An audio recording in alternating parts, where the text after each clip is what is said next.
A store closing down in Groton. Many years of business, no match for Irene. It is It's closing time for a longtime store in the southeastern part of the state. The Universal Food Store in Noank was shut down for 5 days because it had no power, and now it looks like it will never recover. News 8's Tina Dittel takes us to the scene where that store closes in about a half hour, apparently for the final time. What Tropical Storm Irene couldn't claim here at the Universal Food Store now must go. Everything 50% off. As you can see, these shelves are almost bare, and these refrigerated cases are bare. The meats and cheeses all gone thanks to the storm.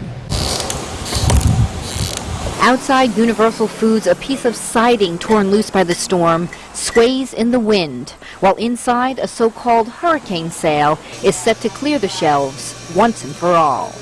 Well, it's a local tragedy. I've been sitting in here since Friday midday, and I've been talking to one person after another who's just heartbroken that it's ending. Jeffrey Jones owns the Pearl Street building, and like many in Noank, grew up coming to this food store. Since I was younger than him, I remember looking up at this counter as a little kid and not being able to see over the top of it. But the store, which showcases shipbuilders' craftsmanship, support beams made like ship's masts, and Hackmatack hanging knees, could not weather tough economic times, or Irene, which ultimately sunk this business Frank Quaratella's family has owned since 1947. Losing all the perishables due to the power outage of the storm was it's just not worth trying to get it back from that point. Any idea how much money was lost in those perishables? Oh, I'm going to say $20,000. Too much to recover from, especially for this store already on the brink of closure. Pictures of loved ones and loyal customers hang above the bare shelves. One showing Jennifer O'Neill's son holding a grinder, used to be by the deli counter.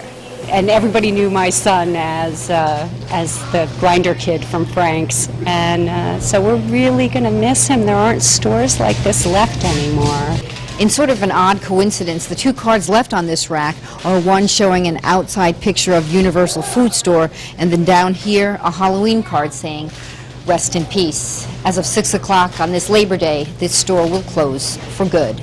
On the scene in the Noank section of Groton, Tina Dittel, News 8.